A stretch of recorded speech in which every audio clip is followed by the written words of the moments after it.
Tor yo'lakchadan kelaverib, ortiga burilib qaradim.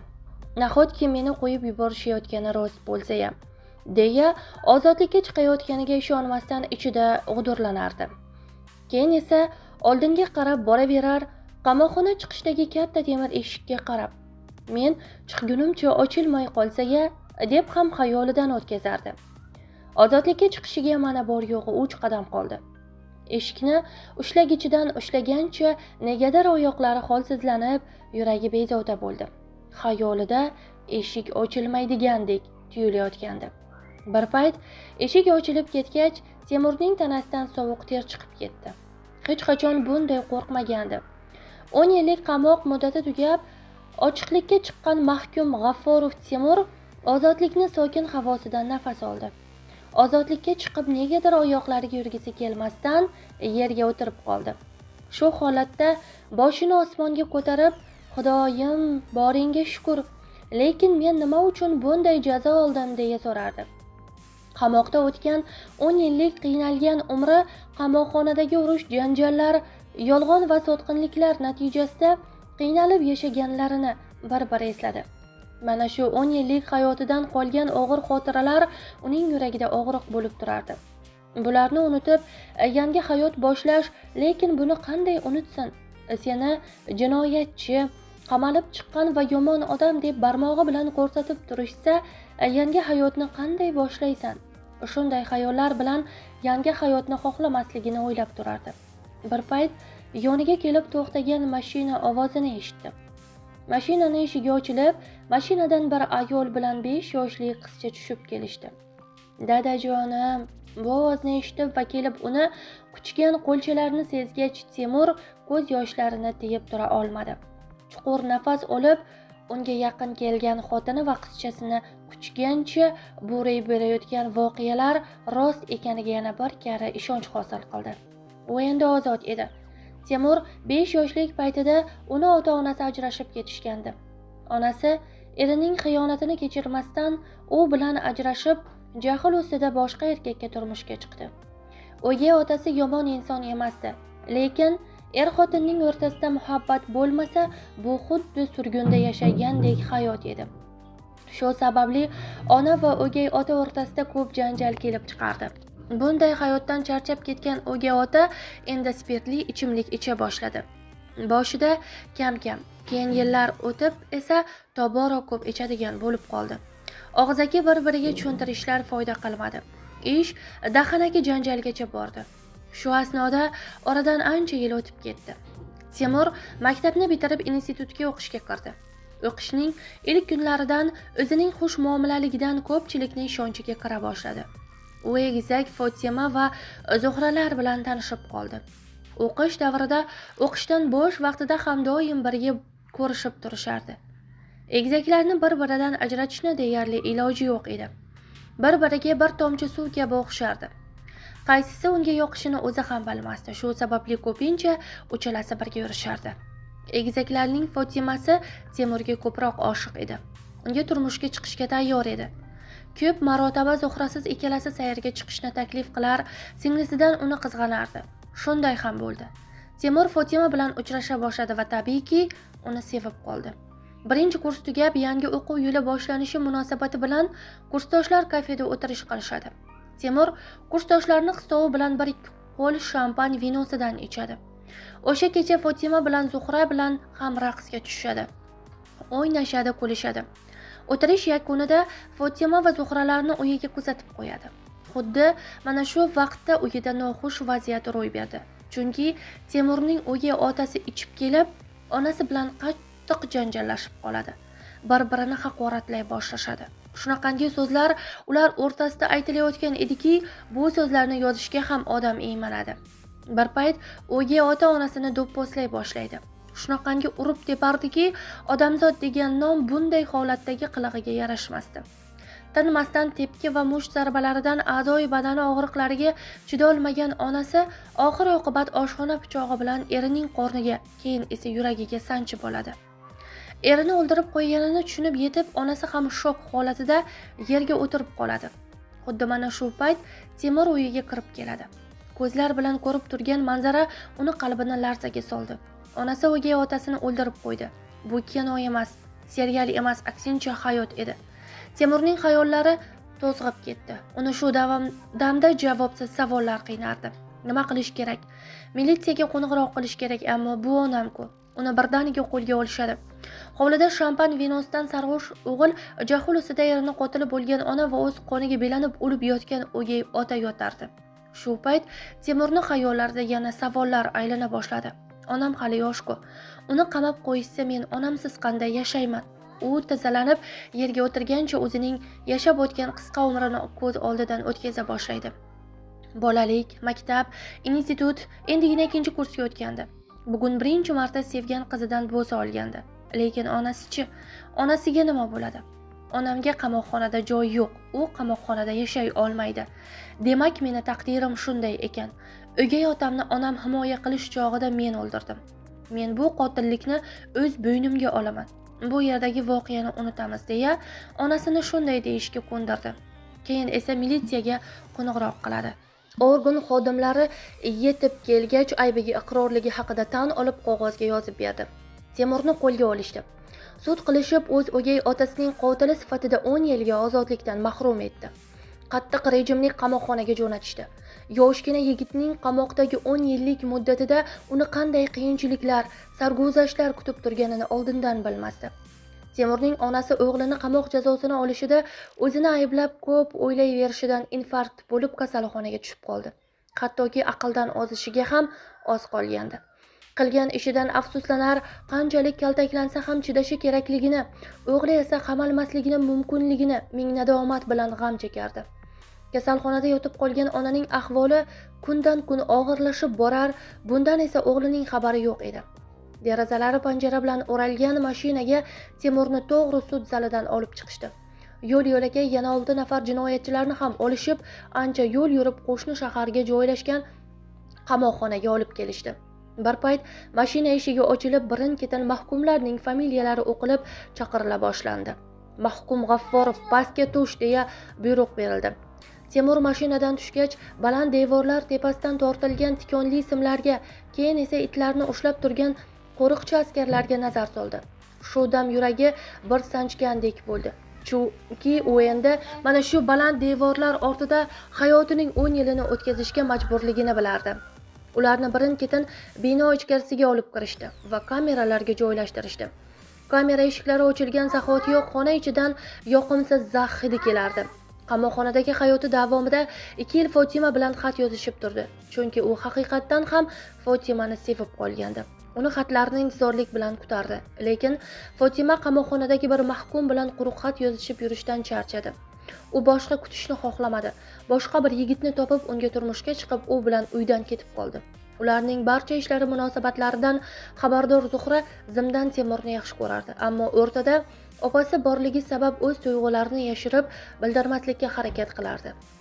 Opasi turmush qurib ketib qolganligi, Temur bundan bexabarligi unga qanday aytishni bilmas edi.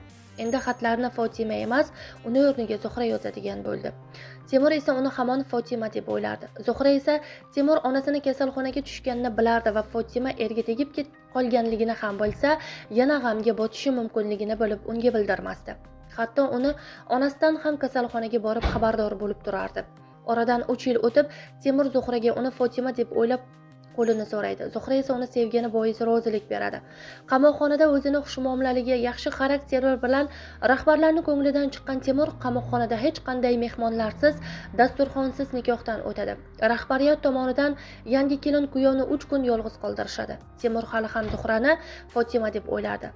Zuhra esa haqiqatni aytishga qo'rqardi. Mayli, yana biroz Fotima bo'lib yuraveray. Biz shunday baxtlimiz. Men sabr qilaman. Faqat unga yaxshi bo'lsa bo'ldi, derdi o'ziga o'zi.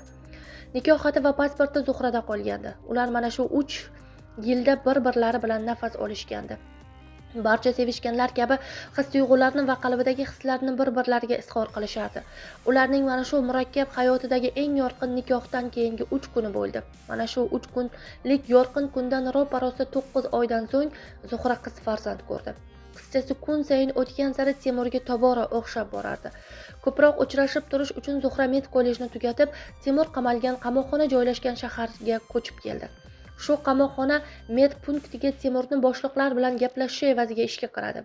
Shaharcha kichikroq bo'lib, shahar aholisi asosan mana shu qamoqxonada ishlaydiganlar edi. Ular endi deyarli har kuni uchrashardi.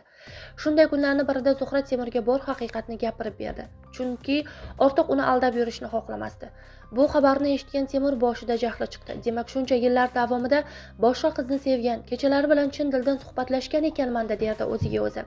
Birga kelajak uchun rejalar qurishgan. Endi ma'lum bo'ldiki, o'sha boshqa qiz uchun tirik bo'lib yashashga intilgan, unga umid bag'ishlagan. Ammo shu bilan birga uni hislarini ustidan kulishganligi tinchlik bermasdi. Men o'zi kimni sevaman? Axir Fotima men qamoqqa tushishim va muddatimni o'tab chiqishimni kutmasdan boshqasiga tegib ketdi-ku. Zuhrachi menga turmushga chiqishga rozilik berdi. Men uchun bu unutilgan shaharga ko'chib kelishi, menga yaqin bo'lishi va menga farzand tug'ib berishi, menga bo'lgan sevgisi, vafodorligi emasmi? Zuhrani bu yo'lda hech narsa to'xtata olmagan bo'lsa, menga o'z vafosini ko'rsatgani emasmi degan xayollar uni asta-sekin o'ziga kelishi va jahlidan tushishiga sabab bo'ldi. Aslida ham shunday edi. Uni kerak bo'lsa ko'rsatkich barmog'ida ko'rsatib, uni ustidan qanchalar kulishdi. Qaranglar, ahmoqlar qiz kelyapti. Bir jinoyatchiga turmushga chiqdi. Uni ustiga o'shani bolasini qornida ko'tarib yuribdi. Bu qizda uyat ham, vijdon ham yo'q ekan deya qo'shni ayollar ayblashardi. Zuhra Temurni deb shunchalik kamsitildi va xo'rlandi. Zuhra aybdor kabi bosh ko'tara olmasdan yurdi. Jahli chiqqan holda hali ham Temur Zuhraning yolg'onini hazm qila olmasdi. O'qib o'z fikr, mulohaza va tilaklarini bildirayotgan insonlarga minnatdorchilik bildiraman. Keling, sizlarga navbatdagi yangi hikoyamni yakuniy qismini taqdim etaman. Marhamat. Hali Temur qamoqdaligida kasalxonada davolanib yotgan onasini tobora mazasi qochib, o'zini bilmay qoladi. Balki umri oz qolganligini sezganmikan. Bir kun oldin notariusni kasalxonaga chaqirtirib, uy-joy hamma mol-mulkini o'g'li Temurning nomiga o'tkazadi. Uni ko'rgani kelgan kelini Zuhraga hujjatlarni topshiradi. Qizim, mana bu uyning hujjatlari. O'g'lim qamoqdan chiqqunigacha men bu dunyoni tark etaman. Meni borim shu. O'g'lim u qatori nabiram bilan siz ham eng yaqin odamimsiz. Iltimos, o'g'limga qo'lingizdan kelgancha g'amxo'rlik qiling deya vasiyat qiladi. Oyijon, unaqa demang, Xudo xohlasa, hali tuzalib ketasiz deya o'tishga harakat qiladi. Kasalini bilsa ham Zuhra. Xuddi bilgandek, hali aytganimdek, ertasiga ahvoli yomonlashib qoladi. Doktorlarning barcha qilgan harakatlari besamar ketadi. O'ylovg'an ta'sirda orttirgan infarktni baribir onasini bu foniy dunyodan olib ketadi. O'sha kuni qamoqxonadan tirik qo'riqchilar kuzatuvida Temur onasining janozasiga keladi. Dafn marosimini o'tkazib, o'sha kunni o'zida yana qamoqxonaga qaytarib olib ketishadi. Onasidan ajralgach ancha cho'kib qolgan Temur endi bu dunyoda yolg'iz qolgandek his qilardi o'zini. Biroz o'ziga kelgach yana Zuhra haqida o'ylay boshlaydi. Fotima uni shu ahvolda qoldirib ketgandi. Zuhra esa qanchalik yaqinlashishga harakat qilib hech narsa talab qilmagani unga taskin berardi. To'g'rida, har qanday ayolni qamalgan jinoyatchi qotil bilan o'z hayotini bog'lash qo'lidan kelavermaydi. Shunday kunlarning birida Zuhra Temur bilan uchrashuvga keladi. Temur aka, men sizni yaxshi ko'raman, bilaman. Men sizdan haqiqatni yashirdim. Men sizni aldamasligim kerak edi. Hozir xayolingizda har xil shubha gumonlar yuribdi menga. Nisbatan tuyg'ularingiz ham yo'q, mayli. Sizni qanday qaror qabul qilsangiz, men qaroringizni qabul qilaman. Siz nima desangiz, men roziman deya o'zi istamagan tarzda ko'ziga yosh keladi. Va nihoyat Temur Zuhrani tushunib yeta boshladi. O'ziga emas, aksincha, Zuhraga rahmi kelishi kerakligini tushunib yetdi. Vaqt yel kabi o'tardi. Qamoqxonadagi shafqatsiz hayot, urush, janjal, sotqinlik, laganbardorlik, jazolar girdobida davom etardi. Endi uning oilasi bor edi. Hayotda yashash uchun maqsad bor edi. Baxtli kelajak haqida rejalar tuzib yashashga harakat qilish kerak edi. Qamoqdan chiqqach, qolib ketgan o'qishini tiklab, sirtqi bo'limga o'tkazib, jinoyatchi talaba degan laqab oldi.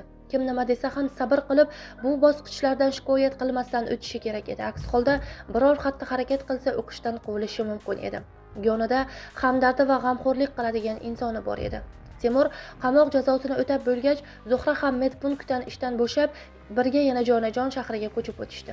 Onasi uyning hujjatlarini Zuhraga berib ketgandi-ku, o'sha hujjatlarni Temurning qo'liga topshirdi. Onasini eslab ko'ziga yosh keldi. Endi ular yangi hayot boshlab baxtli yashay boshladilar. Zuhra endi hech ikkilanmasdan o'zi va qizchasining hayotini unga ishonib topshirgandi. Zuhra o'zining hayotidan otasiz yashash qanday og'irligini boshidan o'tkazgani uchun, farzand uchun og'irligini bilardi. Zuhra, men seni hayotimga bir umrga kirding. Endi menga boshqasini keragi yo'q deya uni mehr bilan quchdi. Ular uchalasi juda baxtli yashay boshlashdi. Qizchasi otasini juda yaxshi ko'rardi. Bu orada Zuhrani egizak opasi Fotima turmushi buzilib eridan ajrashadi. Kutilmaganda magazinda Timur bilan Fotima uchrashib qolishadi. Fotima qarasaki oldingi Timur emas, aksincha juda istarali va ishbilarmon insonga aylangan. Biroz suhbatlashishdi. O'qishini tugatib, katta bir qurilish firmasida ishlayotganini eshitib, Fotima ajablandi va uni hayoti, ishlari ham yaxshiligini eshitib, ich-ichidan uni tashlab ketganligidan afsuslandi. Fotima esa birovni baxtini ko'ra olmaydigan hasadgo'y ayollar kabi bo'lib ulgurgandi. Endi u singlisi Zuhraning erini o'ziga og'dirib olishni maqsad qilib harakatini boshladi. Qachonlardir Timur uni sevganligini eslab, uni yana o'sha tuyg'ularni uyg'otsa, marra uniki edi. Bu ishi bilan o'z singlisini hayotini buzayotganligi parvoyiga ham kelmayotgandi. Timur aka, ikkalamiz qanday bir-birimizni sevardik. Meni sizga bo'lgan tuyg'ularim hali ham so'nmagan. Zuhra esa sizni mendan tortib oldi. Men hech narsani isbot qilib bera olmayman hozir. O'shanda hatto Zuhra mendan sir tutib siz bilan uchrashuvga ham chiqqandi. Siz esa bizni bir-birimizdan ajrata olmasdingiz. Men uni sizni zimdan sevishini bilmasdim. Siz faqat meni sevardingiz-ku. Keling hammasini ikkalamiz boshidan boshlaymiz. Men sizni sevaman deya Timurni yo'ldan ura boshladi. Fotimaning maqsadi Timurga erishish edi. Timur uni gaplariga ahamiyat ham bermay qo'ygandi. Ish hattoki shungacha borib yetdiki, Fotima singlisi Zuhraga hamma niyatini yuziga ochiqchasiga aytib berdi. Tinch yashashlarga qo'ymasligini aytib, o'zini qanday ayol ekanligini ko'rsatib qo'ydi. Uch egizak opasidan bunday gaplarni kutmagan Zuhra hayron qolib, kim aslida kimligini asta-sekin bila boshladi. Sen meni qanaqaligimni hali bilmas ekansan, singiljon. Timur meniki bo'ladi, mana ko'rasan deya singlisiga ko'p marotaba takrorlardi. Timur bekorga 10 yillik hayotini qamoqda o'tkazmagandi. U yerda ko'p narsalarni o'rganishga ulgurgandi. Ehtiyot chorasidan uyining deyarli ko'p joyiga yashirin kamera o'rnatib tashladi. Fotima ularning uyiga ko'p kelardi. Fotima bir fotograf topib, unga pul berib qalbaki rasmlar qilib berishini so'raydi. Bu rasmlarda Timur Fotima bilan birga bo'lib, xotini Zuhraga xiyonat qilganligi ko'rsatilgandi. Bu ishlari bilan Fotima o'zini aqlli, Zuhrani esa ahmoq deb hisoblardi. Rasmlarni qo'yib chiqayotganida yashirin kamera uni barcha ishlarni tasvirga olayotganlarini bilmasdi. Zuhraga bu rasmlar berilganda unga xiyonatini ko'rib ishonib ranglari oqarib ketdi. Rasm shunday ishlangandiki, xuddi asl kabi edi. Bunga ishonmasdan iloji yo'q edi Zuhrani va barcha ayollar kabi bunga ishondi. Men ahmoq ekanman.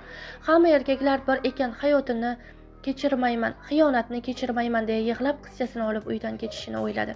Bu holatni ko'rgan Fotima allaqachon bayramni boshlab yuborgandi. U ketadi va nihoyat Timur bilan birga bo'lishiga ishonib turgandi. Shu kunni kutib uni o'zi xohlagandi. Timur bilan Zuhrani baxtlariga hasadi sabab bu ishga qo'l urgandi. Hayotda ko'p marta bo'lgani kabi yomonlik g'olib chiqib, sevgi esa mag'lub bo'layotgandi. Lekin Zuhra Fotimaning qalbaki rasmlarini ko'rib ulgurmasdan Timur kirib keladi. Xotinining oqarib ketgan yuzidan nima bo'lganligini tushunib yetadi. Vaqtida yashirin video kameralarni o'rnatgani qo'l kelib, Fotimani barcha ishlarni oshkor qilishga tayyor edi. Xullas gap bunday. Fotima barcha qalbaki rasmlaringni oldingida uyingni devorlarga ilib chiqqanida tomosha qilib yotaver. Boshqa bizni uyiga qadamingni bosma. Men o'z oilamga juda sevaman. Agar kerak bo'lsa, bizni baxtimizga kim chang solmoqchi bo'lsa, o'sha insonni jonini olishga ham tayyorman. Uyimiz kalitini stolning ustiga qo'yib ket. Bu gaplarimni quloqlaringga quyib ol va ishlatgan rasmlaringni tushirgan vaqtiga qara. Biz bu vaqtda xotinim bilan o'zida edik. Yana tug'ilajak farzandimizni jinsini aniqlayotgandik. Xudo xohlasa bizni qizimizdan so'ng endi o'g'limiz bo'ladi. Sen hamma sohada yutqazib bo'lding, biz haqimizni unut. Faqatgina bizni bu xursandchiligimiz tufayli sen bu uyatlardan qutulib qolding dedi. Keyin u chiqishi bilan eshikni ortidan yopdi-da Zuhraga qarab, endi hammasi yaxshi bo'ladi deya quchoqladi. Shundan so'ng ular boshqa Fotimani ko'rishmadi. Ular baxtli hayot kechirishyapti. Hozir qizchasi maktabga boradi. O'g'ilchasi esa bog'chada. Birovni baxtiga hasad qilmang. Zero kimga nima yomonlik qilsangiz, o'zingizga qaytadi. Xulosa o'zingizdan.